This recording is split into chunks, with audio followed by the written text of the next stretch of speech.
Dream.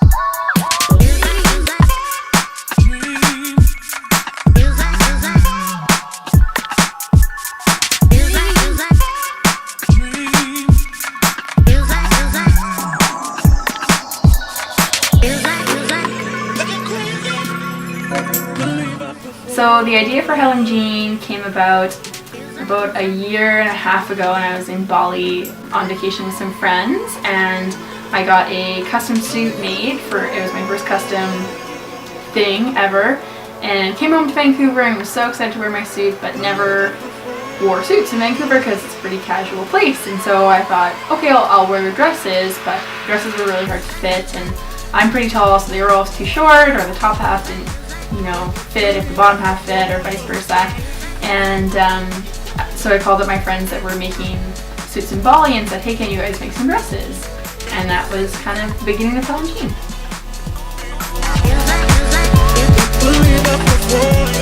I guess the hardest part about starting HelenJean was that I had no experience in the fashion industry, and I didn't really understand how samples worked, or how buying worked, or how anything worked. But everyone just sort of came together, and I would ask people for help, or say, hey, do you know this person?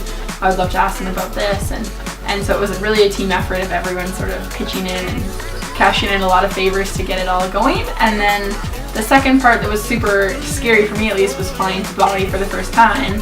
We'd already done the samples in Vancouver, we'd already done a trunk show here, we had a bunch of orders, and I was going to Bali for a week to try and make 30 dresses and come home and deliver them all in 3 weeks. So that was probably the scariest / hardest thing that I did, but it worked out really well, and again, more friends in Bali were so helpful.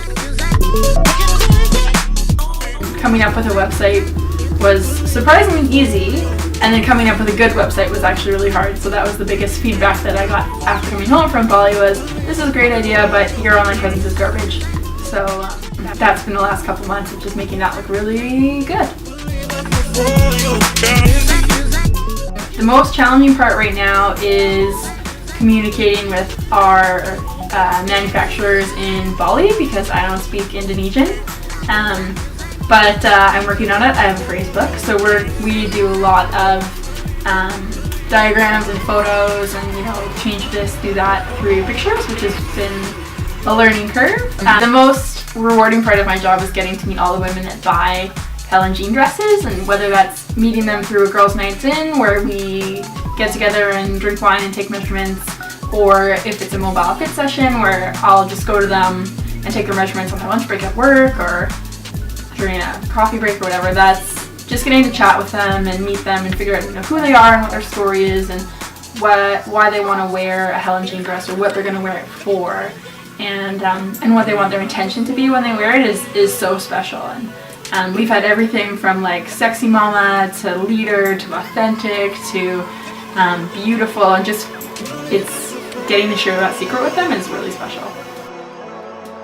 For people that want to get into the fashion industry, I sort of got into it asking a lot of questions and meeting people and saying, hey, does anybody know how to make samples, or does anybody know how to, navigate customs or anything like that? And that's, people just kind of come to help when you kind of put it up there. So yeah, asking questions, meeting people, not being shy, that's what I would do. So advice for aspiring entrepreneurs, I would say meet as many people and ask as many questions as you can. For me, I have a degree in kinesiology, and so I was extremely green going into this, and just needed to basically meet people and chat with people. And the thing for me was I was so surprised with how generous people are with their time and how much other people want you to succeed. So ask questions, email people, don't be afraid of asking a dumb question, because even if it is dumb, they're going to answer it for you.